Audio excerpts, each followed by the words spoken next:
This is Australia. You want to do business here? You work according to our rules. It was the day Facebook took on the Australian government, sensationally blocking news content in a dispute over paying for journalism. Threats are made, and that's not a good way to deal with this government. The ban on sharing news stories was soon lifted. There was compromise, but reputations had been damaged. I saw editorials that were accusing Facebook of being a bully, some that were asking Facebook users to consider unfriending the social media giant. So I think it's going to have a large and lasting impact on Facebook as a brand.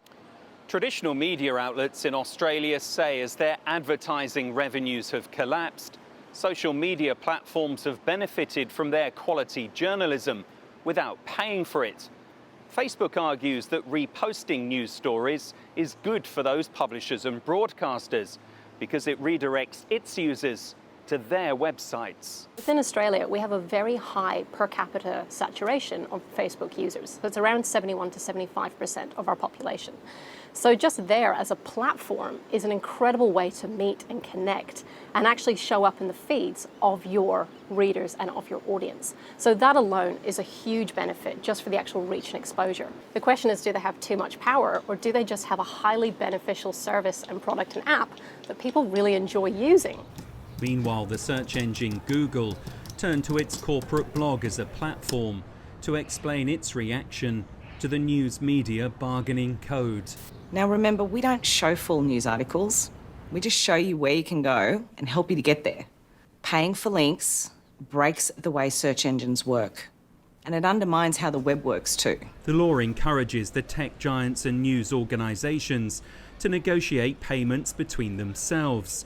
If they can't, an independent arbiter can step in to set the price. That lever's there, right? The government can pull this lever. If resolution isn't found, then the fact is these old media companies want revenue, so it puts them on the weaker side of the negotiation. Facebook's bold challenge to Australia could be a warning to lawmakers elsewhere, including Britain and Canada, who might want to pursue a similar law. But for now at least, Australia and Facebook are friends again. Phil Mercer, BBC News, Sydney.